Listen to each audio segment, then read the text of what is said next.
Schéma d'autorisation des éditions Bernard Grasset présente Le pendule de Foucault, première partie, d'Umberto Eco.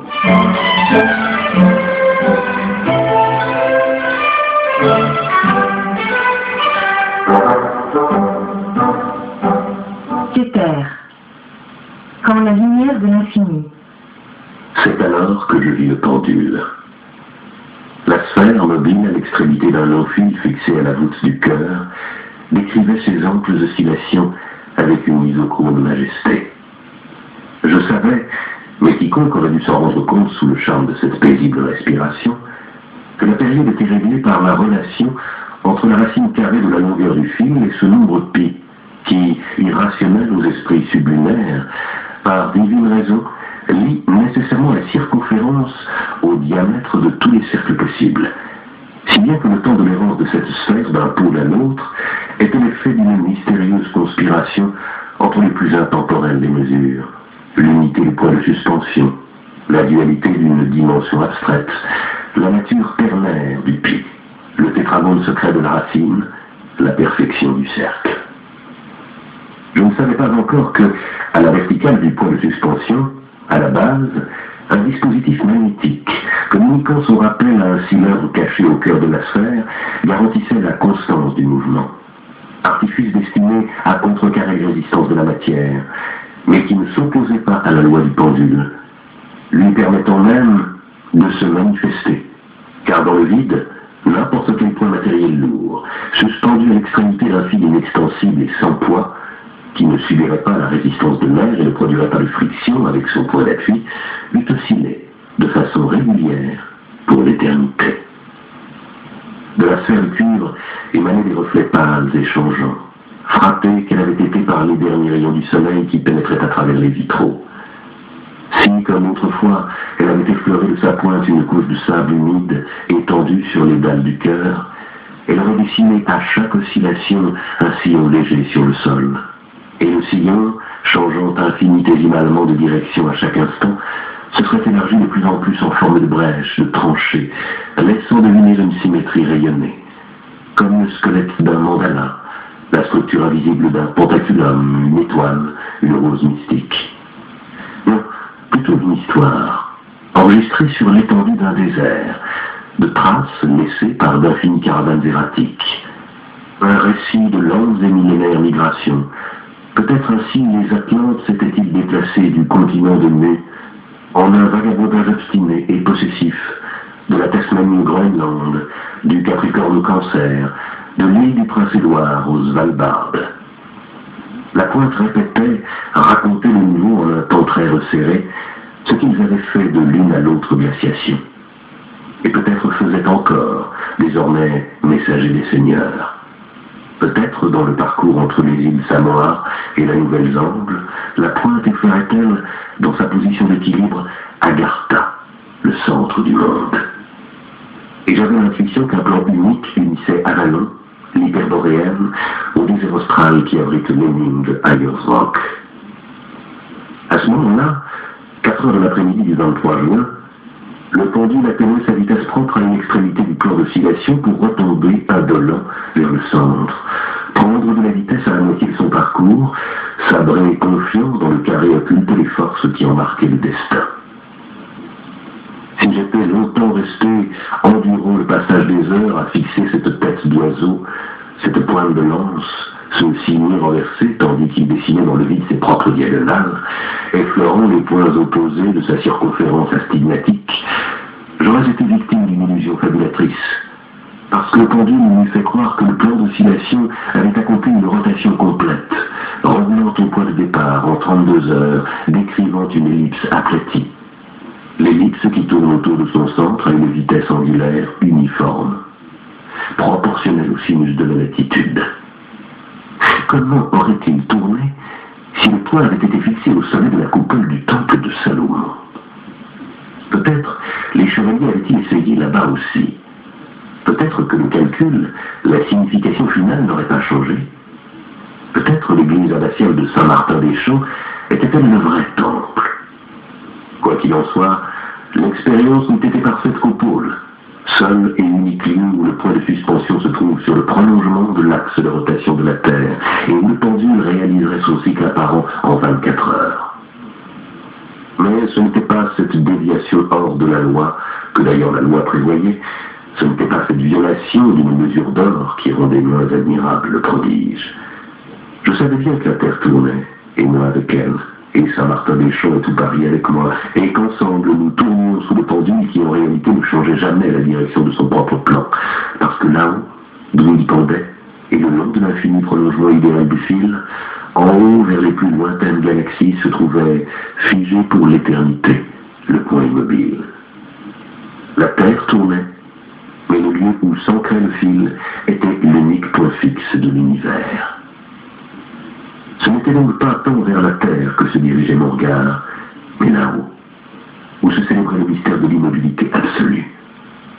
Le pendule me disait que tout ce mouvant, le globe, le système solaire, les nébuleuses, les trous noirs, et toute la postérité de la grande émanation cosmique, depuis les premiers éons jusqu'à la matière la plus visqueuse, un seul point demeurait, pivot, cheville, crochet idéal, permettant à l'univers de se mouvoir autour de soi.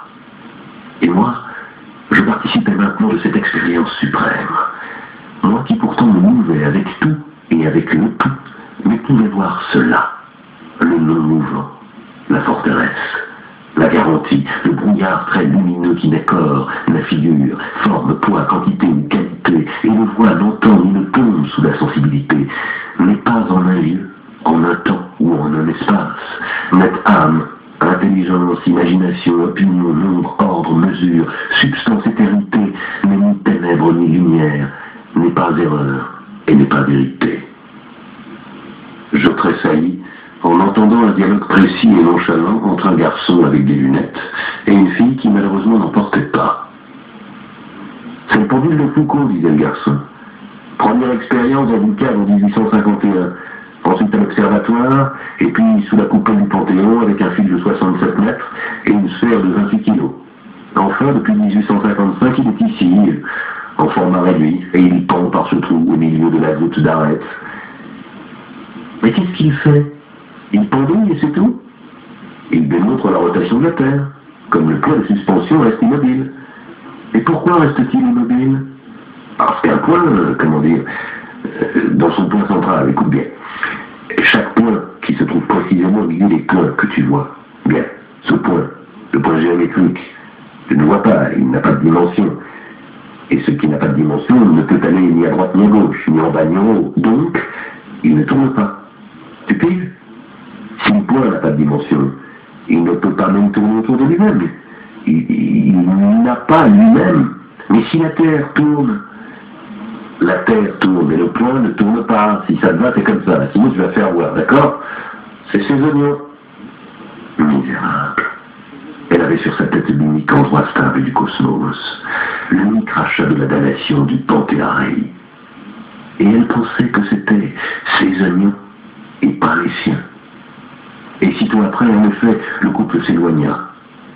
Lui, formé sur quelques manuels qui avaient enténébré ses possibilités d'émerveillement, elle, inerte, inaccessible aux frissons de l'infini, sans que ni l'un ni l'autre eût enregistré dans sa mémoire l'expérience terrifiante de leur rencontre, première et dernière, avec l'en soi, l'indicible. Comment ne pas tomber à genoux devant l'autel de la certitude? Moi, je regardais avec révérence et peur. En cet instant, j'étais convaincu que Jacopo Belbo avait raison. Quand il me parlait du pendule, j'attribuais son émotion à une divagation d'esthète, à ce cancer qui prenait lentement forme, informe dans son âme, transformant petit à petit, sans qu'il s'en rendît compte, son jeu en réalité. Mais s'il avait raison pour le pendule, tout le reste aussi était peut-être vrai. Le plan, le complot universel, et il était juste que je sois venu là, la veille du solstice d'été. Jacopo Belbo n'était pas fou. Il avait simplement découvert par jeu, à travers le jeu, la vérité. C'est que l'expérience du lumineux peut durer longtemps sans bouleverser l'esprit.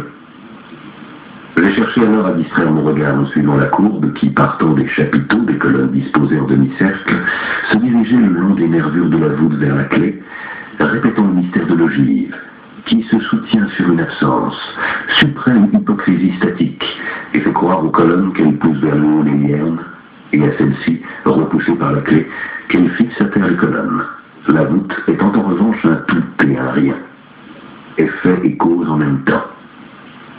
Mais j'ai réalisé que négliger le pendule, pendant de la voûte, et admirer la voûte, c'était comme s'abstenir de boire à la source pour s'enivrer de la fontaine. Le cœur de Saint-Martin-des-Champs n'avait l'existence que parce que pouvait exister en vertu de la loi, le pendule. Et celui-ci existait parce qu'existait celui-là. On n'échappe pas à un infini, me dis-je, en fuyant vers un autre infini. On n'échappe pas à la révélation de l'identique en s'imaginant pouvoir rencontrer le différent. Sans pouvoir davantage détourner les yeux de la clé de voûte, je reculais pas à pas. Car en quelques minutes, depuis que j'étais entré, j'avais appris le parcours par cœur, et les grandes tortues de métal qui défilaient à mes côtés étaient suffisamment imposantes pour que le coin de l'œil perçût leur présence.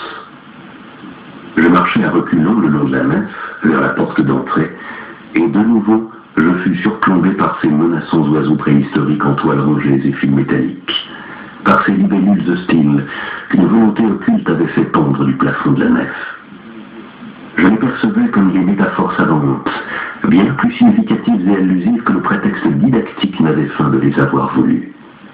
Un vol d'insectes et de reptiles jurassiques, une allégorie des longues migrations que le pendule résumait à terre, archonte, émanation perverse, voilà qu'ils piquaient sur moi, avec leurs immenses becs d'Archéoptérix, l'aéroplane de Breguet, celui de Blériot, d'Esnault et l'hélicoptère de Dufaux.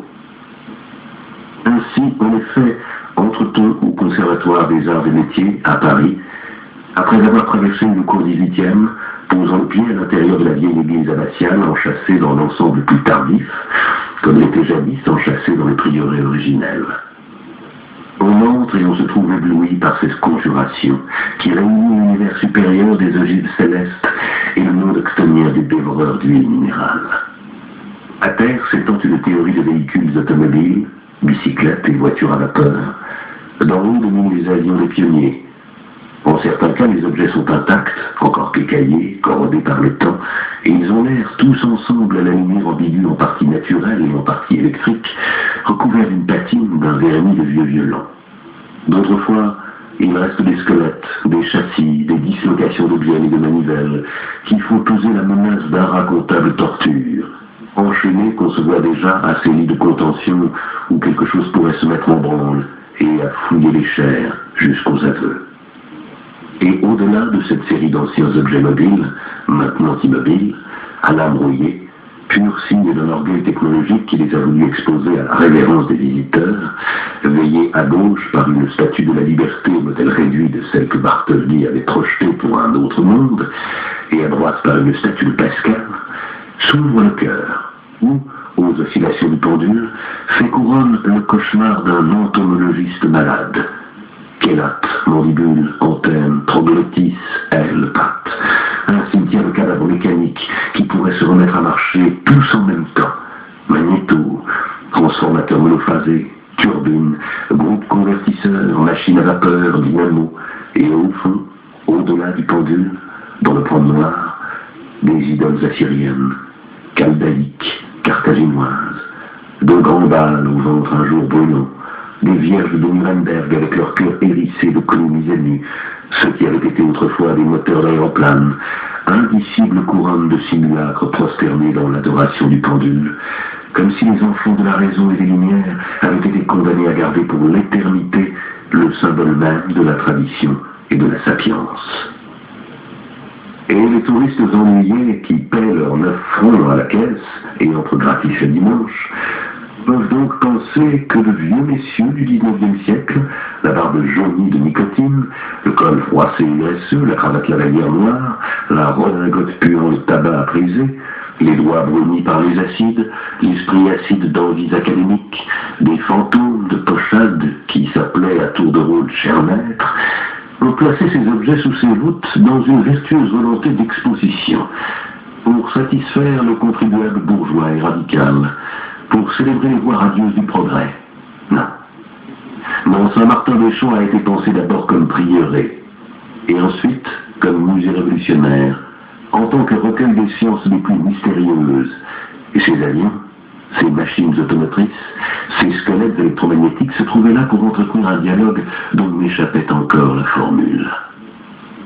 Aurais-je dû croire, comme me disait hypocritement le catalogue, que la belle entreprise avait été pensée par ces messieurs de la Convention afin de rendre accessible aux masses un sanctuaire de tous les arts et métiers, quand il était si évident que le projet, et jusqu'au mot employé, était ceux-là même dont Bacon se servait pour décrire la maison de Salomon de sa nouvelle Atlantide. Possible que moi seul, moi et Jacopo Belbo et Diatanovi ayons eu l'intuition de la vérité? Ce soir-là, j'allais peut-être savoir la réponse.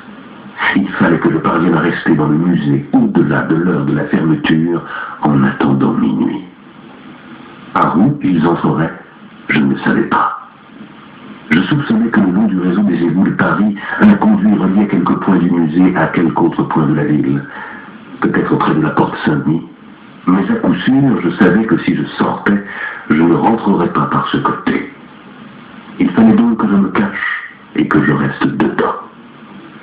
Je cherchais à échapper à la fascination des lieux et à regarder la nef avec des yeux froids.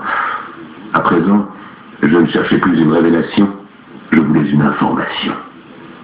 J'imaginais que dans les autres salles, il serait difficile de trouver un endroit où j'aurais pu déjouer les contrôles des gardiens. C'est leur métier, au moment de fermer, de faire le tour des salles pour voir si un voleur ne se tapit pas quelque part. Mais ici, dans la nef embouteillée de véhicules, quel endroit meilleur pour se glisser quelque part comme passager, se cacher, vivant dans un véhicule mort? Des jeux, nous en avions tant fait, et même trop, pour ne pas tenter encore celui-ci.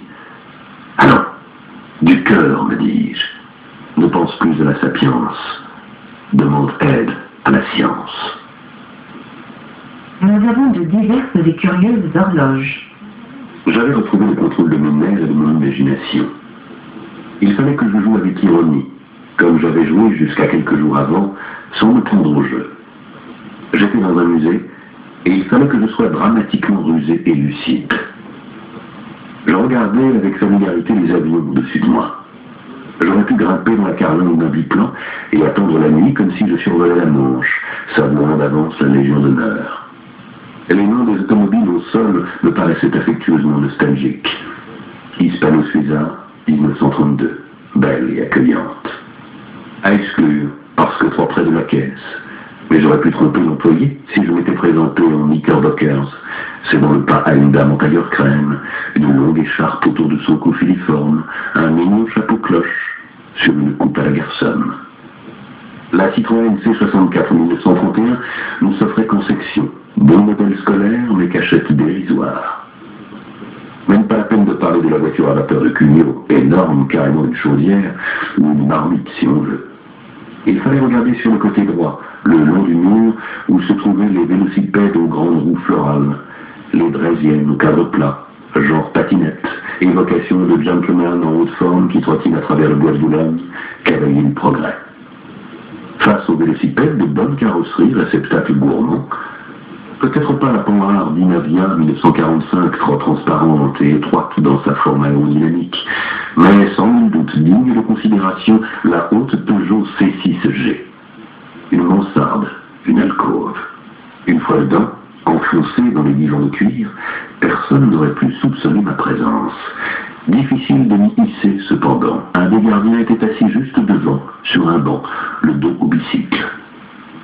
Monté sur le marchepied, un peu gêné par mon manteau à col de fourrure, tandis que lui, guêtre au mollet, casquette à la main, m'ouvre obséquieux la portière.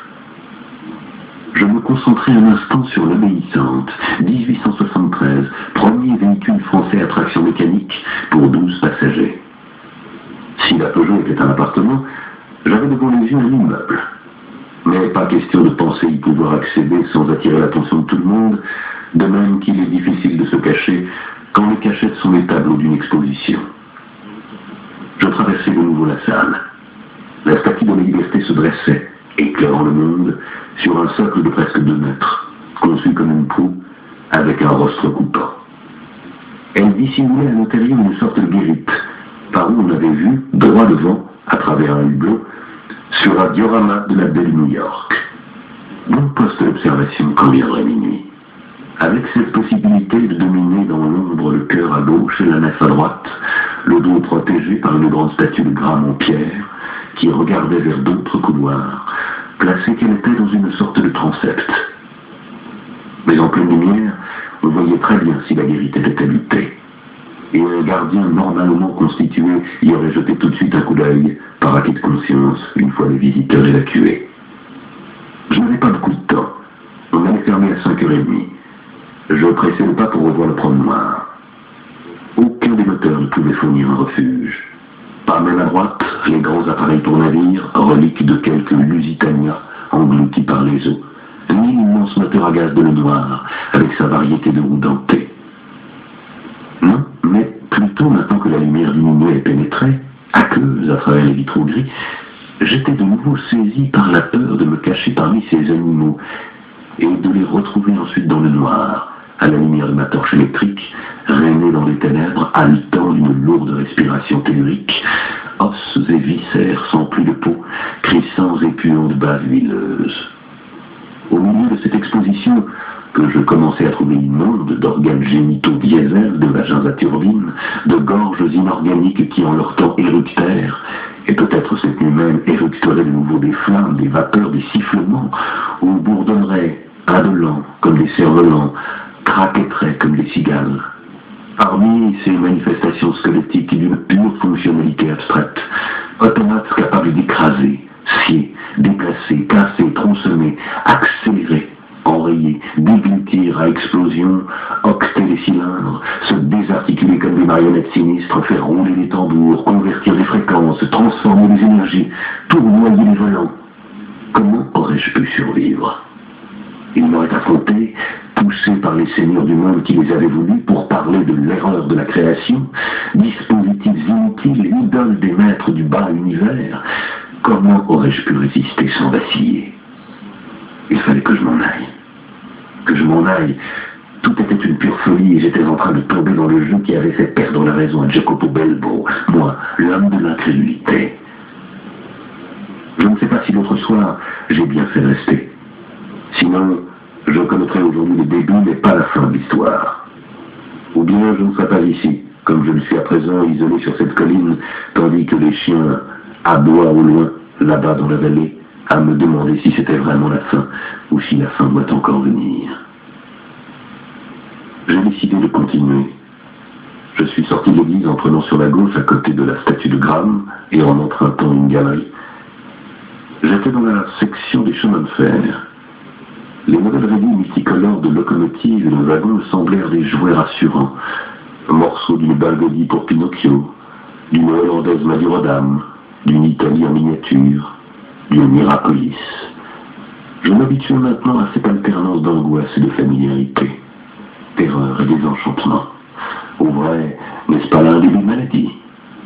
Et je me dis que les visions de l'église m'avaient troublé parce que j'y arrivais sous le charme des pages de Jacopo Belbo, que j'avais déchiffrées au prix de 1000 manigances énigmatiques, et que pourtant je savais fictives. J'étais dans un musée de la technique, me disais-je. Tu es dans un musée de la technique, une chose honnête, peut-être un peu obtuse, mais un royaume d'honneur inoffensif.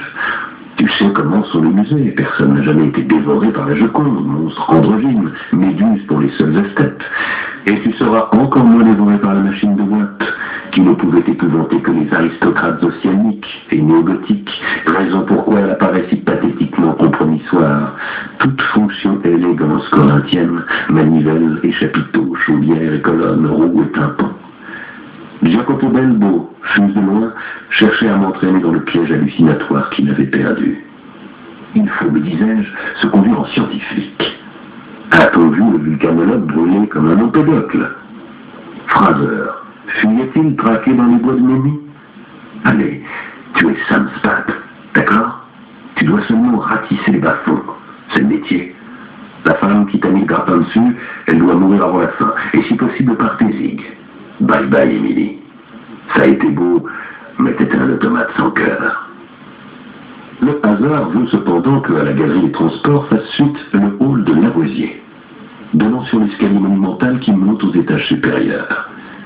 Ce jeu de chasse sur les côtés, cette sorte d'hôtel alchimique au centre, cette liturgie de macumba civilisée du XVIIIe siècle, n'était pas un effet de disposition fortuite, mais stratagème symbolique, au contraire. En premier lieu, l'abondance des miroirs. S'il y a un miroir, c'est un stade humain. Tu veux te voir. Et là, tu ne te vois pas.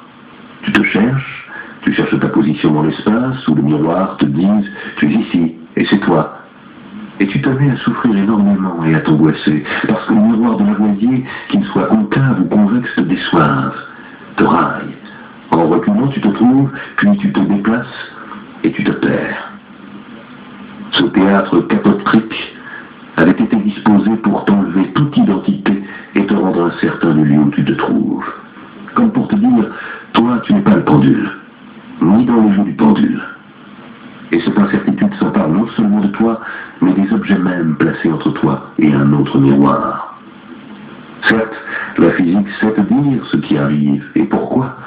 Place un miroir concave qui recueille les rayons émanant de l'objet, en ce cas un alambic sur une marmite de cuivre, et le miroir renverra les rayons incidents de façon que tu ne vois pas l'objet, avec ses contours précis dans le miroir, mais que tu en aies une intuition fantomatique, évanescente, suspendue en l'air et renversée hors du miroir. Naturellement, il suffit que tu te déplaces un tout petit peu et l'effet disparaît. Mais c'est alors que soudain je me vis, moi, à l'envers, dans un autre miroir. Insoutenable. Que voulait dire Lavoisier? Que voulaient suggérer les metteurs en scène du conservatoire? C'est depuis le Moyen-Âge arabe, depuis Halazen, que nous connaissons toutes les magies des miroirs. Valait-il la peine de faire l'encyclopédie et le siècle des Lumières et la Révolution dans le but d'affirmer qu'il suffit de fléchir la surface d'un miroir pour basculer dans l'imaginaire? Et n'est-ce pas une illusion du miroir normal, l'autre qui te regarde condamné à l'état de gaucher perpétuel, chaque matin quand tu te rases? Valait-il la peine de ne te dire que ça, dans cette salle où ne te l'a-t-on pas dit pour te suggérer de regarder tout le reste de façon différente, les vitrines, les instruments qui font semblant de célébrer les origines de la physique et de la chimie des lumières, masques en cuir de protection pour les expériences de calcination, sans blague. Et blague à part, le monsieur des bougies sous la cloche s'affublait de ce masque de rabigout, de cette parure d'envahisseur extraterrestre pour ne pas s'irriter les yeux. Oh, how delicate, docteur Lavoisier. Si tu voulais étudier la théorie cinétique des gaz, pourquoi reconstruire avec ton entêtement le petit éolique pile, un menu-bec sur une sphère qui, chauffée, tourne en vomissant de la vapeur, quand le premier éolique pile avait été construit par Héron au temps de la gnose, comme mécanisme d'appui pour les statues parlantes et les autres prodiges des prêtres égyptiens? Et qu'est-ce que c'était cet appareil pour l'étude de la fermentation putride, 1789? Belle allusion au puant bâtard du démiurge? Une série de tubes de verre qui, d'un utérus en forme de bulle, passe à travers des sphères et les conduits, soutenus par des fourches, à l'intérieur de deux flacons, et de l'un transmettent quelque essence à l'autre par des serpentins qui débouchent sur le vide. Fermentation putride. Balneum Mariae, sublimation de l'hydrargire, Mysterium conjunctionis, production de l'élixir. Et la machine pour étudier la fermentation encore du vin. Un jeu d'arc de cristal qui va d'Athanor à Athanor, en sortant d'un alambic pour finir dans un autre. Et c'est l'ennui.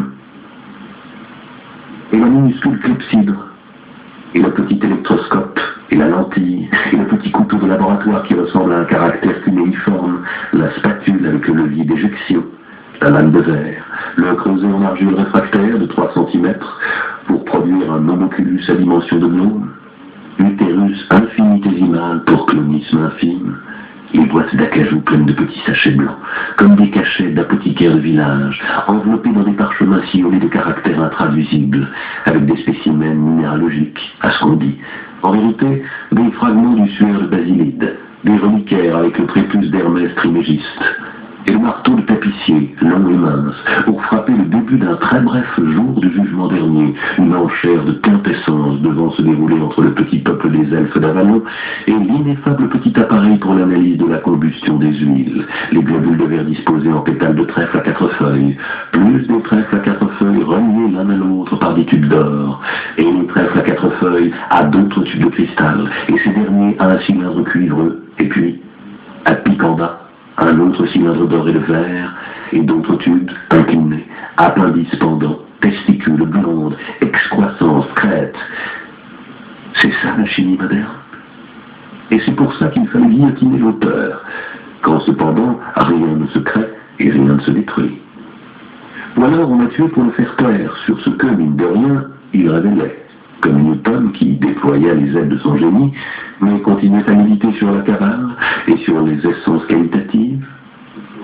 La fin de Lavoisier est un aveu, un message chiffré, un épitomie du conservatoire tout entier, dérision de l'orgueil des esprits forts, de la raison moderne, murmure d'autres mystères.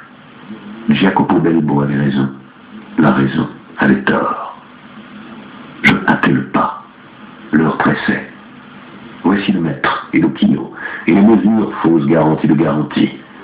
J'en ai appris de la bouche d'Habillé que le secret des pyramides se révèle si on ne les calcule pas en mètres, mais en coudées.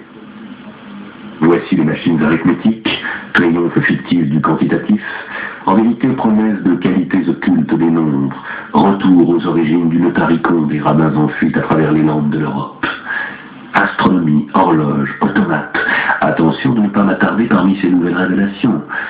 J'étais en train de pénétrer au cœur d'un message secret en forme de théâtre homme rationaliste.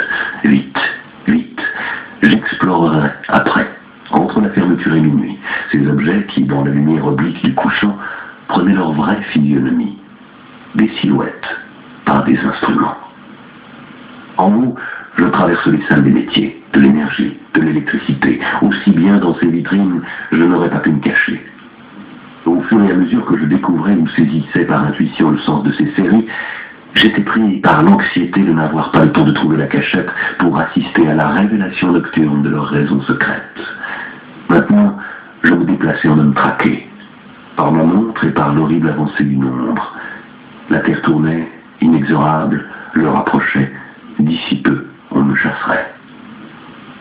Jusqu'au moment où, ayant parcouru la galerie des dispositifs électriques, j'arrivais à la petite salle des verres.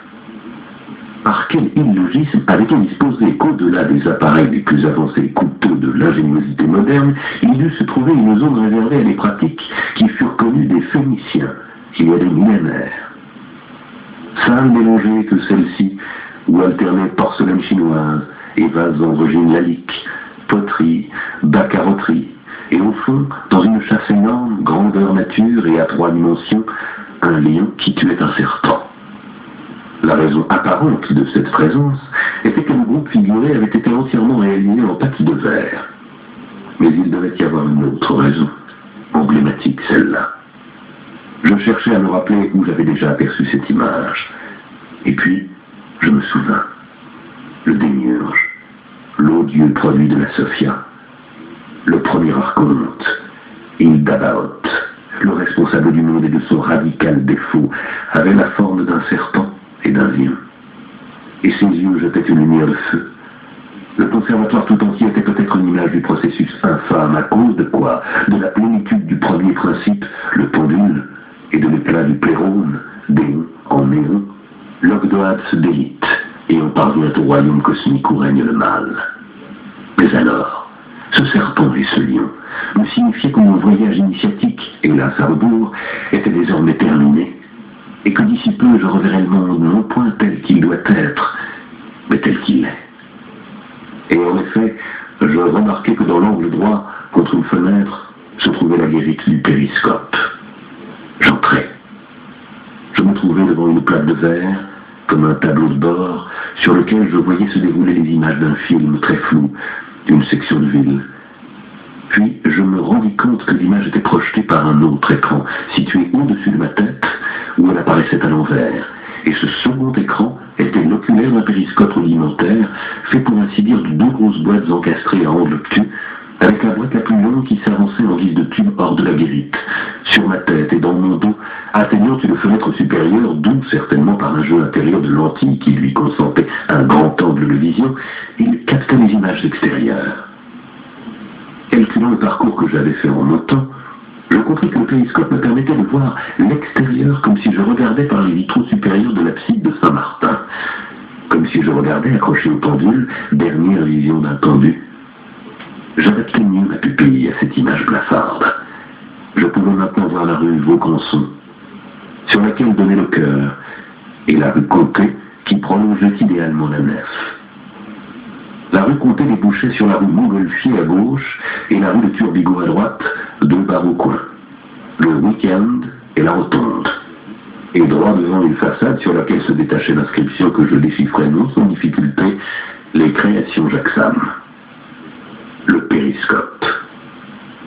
Pas si évident que ça qu'il fut dans la salle des verreries au lieu de se trouver dans celle des instruments d'optique, signe qu'il était important que la prospection de l'extérieur advint dans cet endroit, avec cette orientation-là. Mais je ne comprenais pas les raisons du choix. Pourquoi ce cubiculum positiviste vernien à côté du rappel emblématique du lion et du serpent? En tout cas, si j'avais la force et le courage de passer là encore quelques dizaines de minutes, peut-être le gardien ne me verrait-il pas. Et sous-marin, je restais pendant une durée qui me sembla très longue. J'entendais les pas des retardataires, le pas des derniers gardiens. Je fus tenté de me tapir sous le tableau de bord pour mieux échapper à un éventuel coup d'œil distrait, puis je me retins parce que, en demeurant debout, à supposer qu'on me découvrit, j'aurais toujours pu faire semblant d'être un visiteur absorbé, planté là pour jouir du prodige. Peu après, les lumières s'éteignirent et la salle s'enveloppa de pénombre. La guérite devint moins sombre, faiblement éclairée par l'écran que je continuais à fixer, parce qu'il représentait mon ultime contact avec le monde. La prudence voulait que je reste planté sur mes pieds, et si les pieds me faisaient mal, accroupi au moins pendant 2 heures. L'heure de la fermeture pour les visiteurs ne coïncide pas avec celle de la sortie des employés. Je fus pris de terreur en pensant au nettoyage. Et si on avait commencé maintenant à astiquer toutes les salles, dans les moindres recoins? Et puis je pensais que, le musée ouvrant tard le matin, le personnel de service travaillerait à la lumière du jour et pas le soir venu. Il devait en aller ainsi, du moins dans les salles supérieures, parce que je n'entendais plus passer personne. Rien que des bourdonnements lointains, quelques bruits secs, peut-être des portes qui se fermaient. Il fallait que je reste immobile.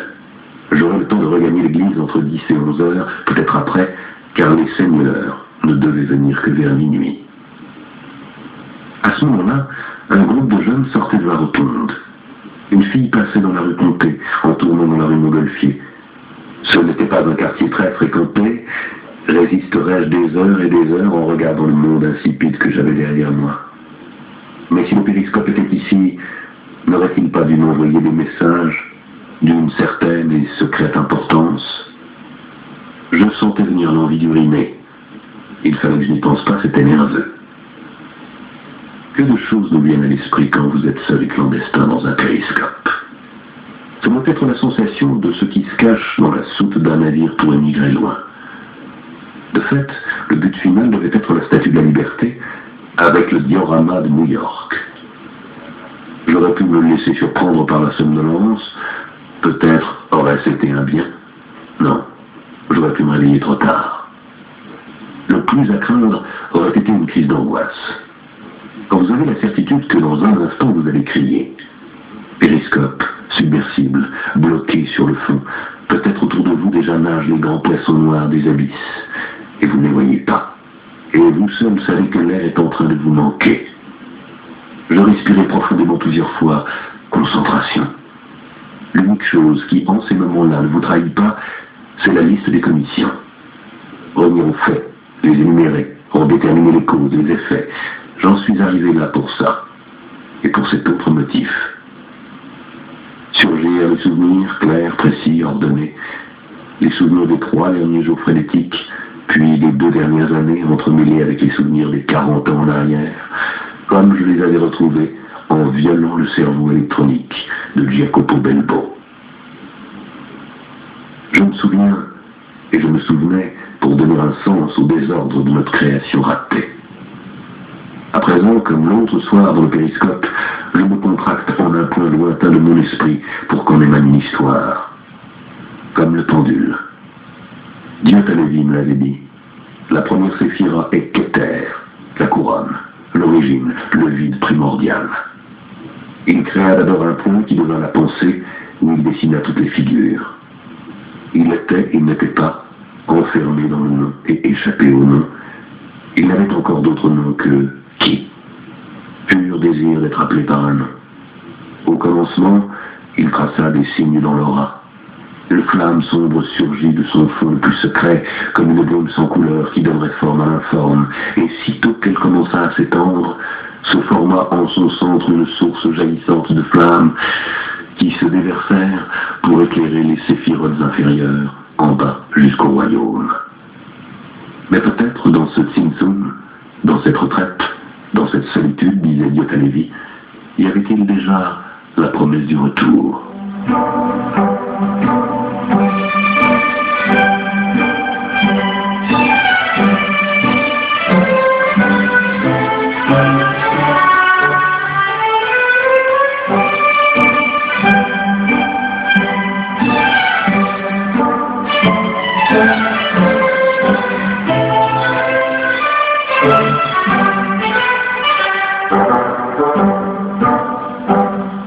Okma. In hanc utilitatem Clementes Angeli. C'était 2 jours avant. Ce jeudi-là, je paraissais au lit, sans me décider à me lever. Arrivé la veille, dans l'après-midi, j'avais téléphoné à la maison d'édition. Dieu-Talevi se trouvait toujours à l'hôpital et Gudrun avait été pessimiste. Toujours pareil, c'est-à-dire toujours plus mal. Je n'osais pas lui faire une visite. Quant à Belbo, il n'était pas au bureau. Gudrun m'avait dit qu'il avait téléphoné en expliquant qu'il devait s'absenter pour des raisons familiales. Quelle famille? Le curieux, c'est qu'il avait emporté avec lui le Word Processor, Aboulafia, comme il l'appelait désormais, et l'imprimante. Gudrun m'avait dit qu'il l'avait pris chez lui pour terminer un travail. Pourquoi tenait tant de mal? Ne pouvait-il écrire au bureau? Je me sentais sans patrie. Lia et le petit ne reviendraient que la semaine suivante. La veille au soir, j'avais fait un saut chez Pilade, mais je n'avais trouvé personne. Je fus réveillé par le téléphone. C'était Belbo, avec une voix altérée et lointaine. Alors, d'où appelez-vous? Je vous porte disparu au chemin des dames, au 18. Ne plaisantez pas, Casaubon, c'est sérieux. Je suis à Paris. Paris? Mais c'est moi qui devais y aller. C'est moi qui dois enfin visiter le conservatoire. Ne plaisantez pas, je vous le répète. Je suis dans une cabine, non, dans un bar, en somme. Je ne sais pas si je peux parler longtemps. S'il vous manque des jetons, appelez en PCV, je ne bouge pas, j'attends. Il ne s'agit pas de jetons, je suis dans le pétrin. Il commençait à parler rapidement pour ne pas me laisser le temps de l'interrompre. Le plan est vrai. S'il vous plaît, ne me dites pas des évidences, je les ai à mes trousses. Mais qui? J'avais encore du mal à comprendre. Les Templiers, parbleu, Casaubon. Je sais que vous ne voudrez pas le croire, mais tout était vrai. Ils pensent que j'ai la carte, ils m'ont coincé, ils m'ont contraint à venir à Paris. Samedi à minuit, ils me veulent au conservatoire. Samedi, vous comprenez, la nuit de la Saint-Jean. Ils parlaient de façon décousue et je n'arrivais pas à le suivre. Je ne veux pas y aller, j'ai pris la fuite, Casaubon. Ils n'hésiteront pas à me tuer, il faut que vous avertissiez De Angelis. Non, De Angelis, c'est inutile. Pas de police, je vous en prie. Et alors, je ne sais pas, lisez les disquettes sur Aboulafia. Ces derniers jours, j'y ai tout mis. Ce qui s'est passé au cours du dernier mois aussi. Vous n'étiez pas là, je ne savais pas à qui raconter. J'ai écrit pendant 3 jours et 3 nuits. Écoutez-moi, allez au bureau, dans le tiroir de la table de nuit, il y a une enveloppe avec 2 clés. La grosse.